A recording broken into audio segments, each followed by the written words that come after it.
A single pair of blood-flecked dice skated across a burgundy felt table, and just like that, rewrote Houston nightlife. One heartbeat earlier, the basement lounge at 810 Billiards throbbed with bluesy bass lines, clinking glasses, and that unmistakable thwop of crisp bills smacking fabric. The next, an invisible vacuum sucked every laugh out of the room. Duke Truelove, better known as Duke the Jeweler, Chicago's self-made king of icy masterpieces, leaned back, rolled again, and cracked an odds-defying hit. A six-figure mound of rubber-banded cash now guarded his forearms, diamond-dusted links shooting starbursts off the ceiling fixtures. To anyone catching the action on muted Instagram lives, it looked like luck. To the trio quietly running Houston's so-called friendly dice scene, it felt like a detonator counting down. One bag, one man, 0 bodyguards. Duke's grin dared the house to keep the dice bouncing. What he didn't know, the house had rewritten the rules hours earlier, and that velvet tabletop was about to turn into a homicide ledger. Today's story isn't just about one jeweler's last roll.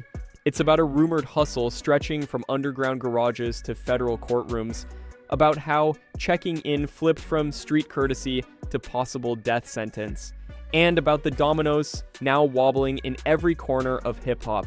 Duke Truelove started with tin-plated trinkets and a folding card table outside Chicago's 79th Street station. He was 20, broke, and convinced every passing commuter deserved a sliver of shine. Instead of upcharging, he polished pieces free so folks would remember his face. They did. By 26, he'd swapped tin chains for gold rope and moved into a cramped studio off 63rd. He worked 12-hour graveyard stretches, buffing, soldering, setting stones beneath humming fluorescent lights, then delivered orders in person the next afternoon.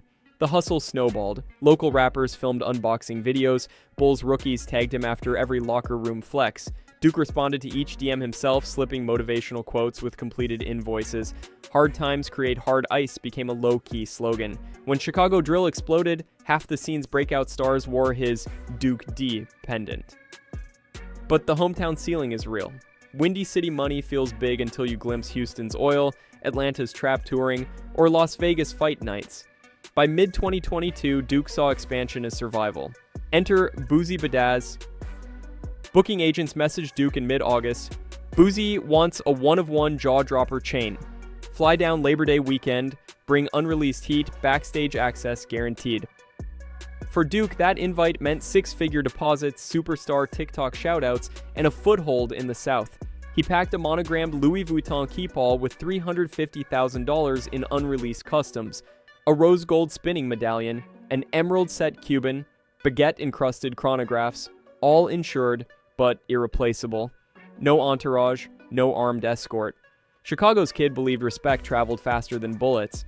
He posted a teaser selfie, "Houston, let's make history," and boarded the earliest flight. What he couldn't post, several Houston promoters had quietly warned touring artists all summer, don't flash too heavy if you haven't checked in with J. Prince Jr. Duke assumed his Boosie cosign covered that base. His mentor back home texted him anyway. "Move smart, the South play different dice." Duke replied with a laughing emoji and a prayer hands.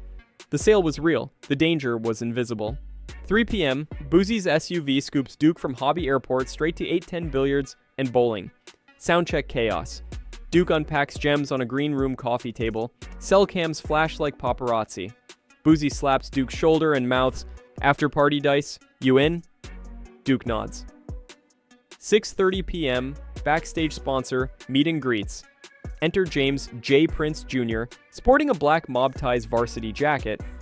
He sizes up Duke's duffel and grins, "Fam, you're ice loud. Wait till these Houston lights hit it." They exchange numbers. 9:55 p.m. Concert finale.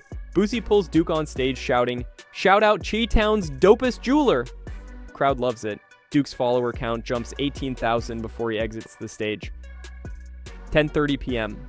A convoy of black SUVs noses into 810's underground garage. Security waves them through an employee ramp, no cameras inside that chute. Upstairs, the public bowling lanes still bustle. Downstairs, staff glide velvet ropes around a private lounge. 11:07 p.m. The dice table, burgundy felt, brass edges, waits under dim Edison bulbs. Lil Cam, Prince Jr.'s right hand, a big Capri, and a tall enforcer nicknamed Wolf hover close. Phones get pocketed. Only a handful keep recording on silent. 11:40 p.m., first roll, Duke slaps 5K, hits, laughs. Lil Cam scoops dice, I'm up. The rotation begins. 11:59 p.m. Witness IG stories show Duke stacking chips, chain swinging, Boosie's nephew pacing behind him like an antsy linebacker. Someone mutters, that duffel heavy, huh? 12:08 a.m. Boosie whistles, soft, 2 notes. His nephew locks eyes with Lil Cam. A man in a red hoodie taps Cam's elbow. Duke's grin falters a millisecond. Vibe shift. 12:23 a.m. Live streams cut, house lights dim further, chips vacate the felt fast, some say into Junior's pockets, others say into Duke's. Accounts differ. 12:35 a.m. Duke excuses himself, slings the LV bag, and heads toward the garage. No entourage, no hired guard. 12:44 a.m. 2 gunshots echo, captured faintly on an exterior traffic camera. A black Dodge Charger peels away.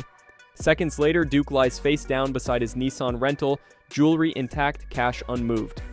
12:48 a.m. First patrol car arrives. Officers radio mail shot, unresponsive, property intact. Body cam shows Boosie's cousin hovering, then backing away. The official police timeline stops here, but street whispers were only warming up. 2 days later, Clubhouse explodes. Whack 100 streams, a 3 a.m. room titled Mob Ties Dirty Dice, receipts inside. He claims Houston's underground rollers run a house hustle. Lil Cam, Wolf, and Big Capri allegedly rotate pre-weighted dice.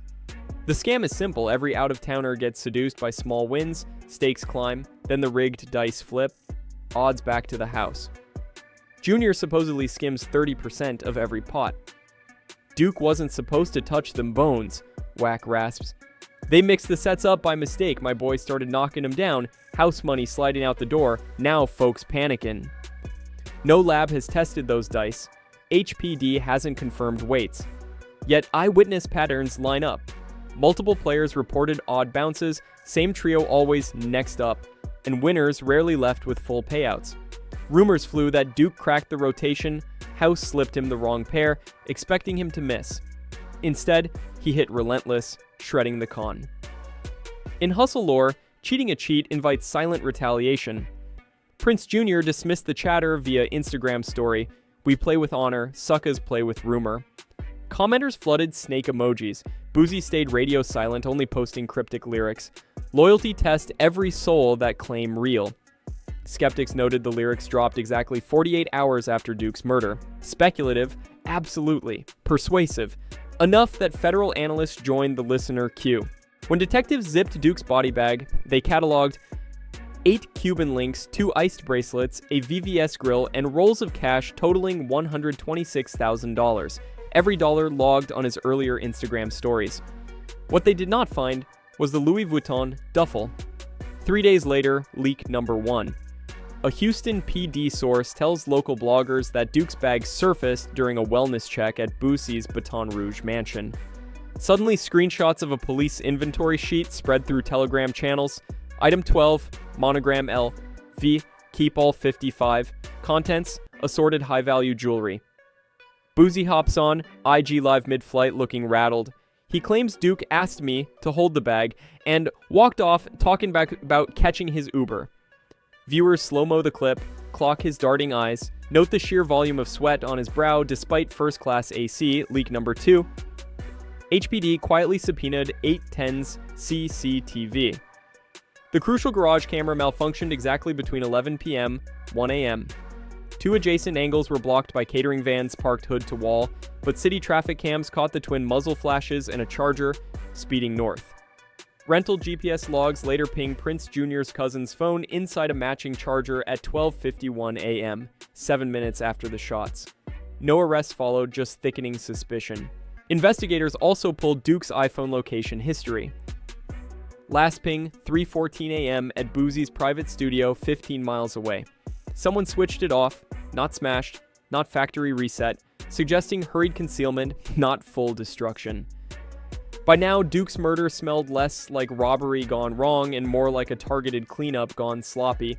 Jewelry untouched, cash ignored, and the one bag with unreleased customs magically teleported to the host's house. Even hardened detectives whispered, inside handshake, Boosie's past legal clouds were thunderous but separate. The feds carved Duke's case into its own silo, no piggybacking. Why? Rumor says they suspected a broader pattern. Entertainer invited, dice game hosted, money skimmed, guest leaves slimmer or doesn't leave at all. Federal subpoenas hit within 10 days, targeting bank transfers linked to 3 shell LLCs allegedly used for Dice Night payouts.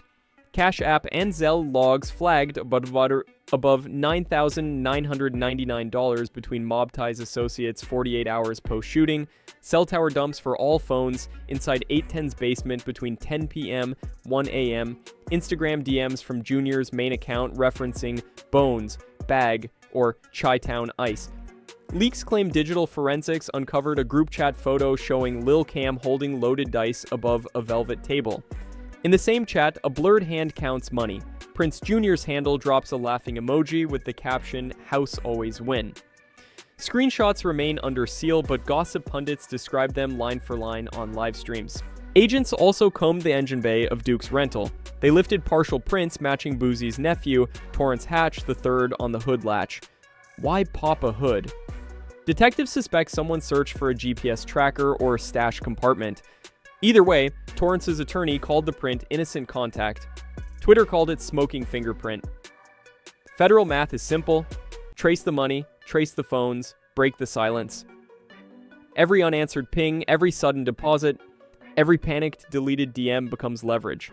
Insiders whispered grand jury target letters hit mailboxes by February 2023. 8 weeks after Duke's murder, Halloween 2022 carved another headline. Takeoff, Migos co-founder, known for quiet genius, was fatally shot outside the very same 810 billiards. Dice again, Prince Jr. again, Lil Cam again. Floating in the background wearing the same red hoodie. Conspiracy? Coincidence? The internet rendered its verdict in minutes pattern. Side-by-side CCTV breakdowns showed identical SUV placement, same security gaps, same blurred dice table under Edison bulbs. Both nights ended with fatal bullets, no jewelry snatched, and an argument over who owed what. Duke's mom released a statement. "My son's case should have warned the next mother." Takeoff's family lawyer later suggested civil action against venue security. Media heat escalated when 50 Cent weaponized his 30 million Instagram followers. He posted a carousel. Duke's final still, Takeoff's TMZ clip, a Clubhouse transcript, and captioned, "Loaded dice are loud, dead men stay silent. Houston, fix your table." Each post clocked 100K plus comments, many tagging HPD and the FBI. Promoters felt the chill. In December 2022, 3 label-sponsored Houston showcases quietly shifted to Dallas. By January, Drake, blood brother to the Prince family brand, skipped his annual H-Town celebrity basketball game, citing scheduling conflicts. Reddit sleuths dubbed it the Dice Freeze-Out. Prince Sr., the patriarch whose 1990s street diplomacy once earned him respect, broke silence on a local radio call-in. "My family stand on honor. Any man pointing fingers best bring facts." Hours later, HPD confirmed Lil Cam had been detained on an unrelated weapons charge. Street blogs screamed plea deal speculation. Lawyers said it was routine. Either way, Cam's bond was denied. Patterns this loud rarely stay anecdotal for long. Eventually, they calcify into indictments. For decades, Hope checking in meant paying respect, call the city's gatekeeper, break bread, and ensure safe passage. Houston's gate wore a mob ties chain. But 2 homicides under that handshake shattered the bargain. Inside artist group chats, whispers turned to hard refusals. Skip Houston press runs until it cools. Fly private, slide in, slide out, no dice games. Book Austin or San Antonio instead. Fans will drive. By spring 2023, corporate sponsors noticed the ripples. A Sprite-backed rap showcase slated for Toyota Center was relocated to Phoenix. Airbnb cancellations around Houston convention weekends spiked. Hotels reported artists sending security advance teams to sweep penthouse suites. Meanwhile, rap tabloids lit up with a new tension. Finesse 2 times, once Mob Ties poster kid, suddenly scrubbed all posts with Prince Jr. Word surfaced he clashed over, of all things, his girlfriend. Streets alleged Jr. got the woman pregnant. Finesse neither confirmed nor denied, but he dropped a freestyle. Snakes double parked outside that black sedan. Listeners filled the gaps. Every fresh rumor chipped more paint off the mob ties mythos. The brand, once synonymous with protection, now trended alongside snake emojis and "don't roll there" TikToks. And the wider Houston economy quietly braced, because when rap money dries up, bottle service lounges, sneaker pop-ups, and club district Airbnbs feel it first. Fear erodes influence faster than clout can rebuild it. As 2024 opened, legal pundits pointed to one word: RICO. The feds had already split Duke's homicide from Boosie's gun case. Now analysts predicted a broader racketeering investigation, dice games as repeated predicate acts, financial skims as money laundering, violence as enforcement. In February 2024, sealed filings in the Southern District of Texas listed unnamed co-conspirators tied to illegal gambling operations resulting in interstate homicide. Bloggers connected dots, lawyers cautioned speculation, artists quietly canceled more Houston gigs, even smaller names felt the quake.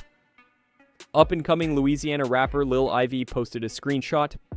Prince Jr.'s team DMing an offer to host a listening party. Ivy captioned, "Respectfully, I'm good." We recorded in ATL. The post went viral. Comment sections filled with dice emojis labeled equals don't roll. Mob ties tried image rehab, charity giveaways, podcast appearances, a polished YouTube mini doc titled Houston Brotherhood, The Untold Good. Dislikes drowned likes within hours. One top comment: "Good deeds don't erase loaded dice." Behind closed doors, insiders whispered that Lil Cam might flip. Jailhouse scribbles allegedly leaked, lists of dice nights, payout amounts, and asterisks beside names who left light or left dead. Lawyers called the scribbles fake. Conspiracy channels called them a roadmap to indictments. Houston PD stayed cagey, but a public records request revealed overtime allocations for task force collaboration skyrocketed after Duke's murder. Translation: city cops and feds now shared a war room. Back in Chicago, under the rumble of the Red Line, Duke's mural keeps growing. Every September 4th, his mother lights fresh candles and says her son never feared the role, only wasted potential. Potential, Duke's, Takeoff's, Houston's creative soul, is precisely what's on trial. Subpoenas stack like poker chips, sealed motion leaks tease group chat receipts, and 3 brand names tattooed on every rumor: Boosie, J. Prince Jr., Lil Cam. Wait to see whose story collapses first. Will Boosie's shaky timeline crumble under cross-examination? Will Junior's iron-wrought legend survive a grand jury spotlight? Or will a lesser-known foot soldier trade secrets for reduced time and expose an empire built on weighted cubes and velvet deception? One fact is irrefutable: dice don't care who rolls them, but people do.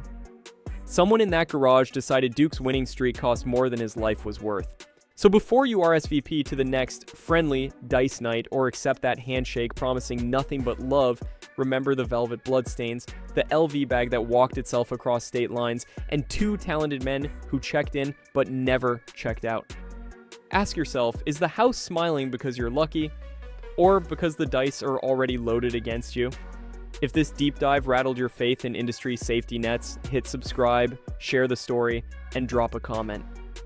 The moment sealed indictments crack open, we'll roll the next chapter, because in this game, the table never sleeps and neither does the truth.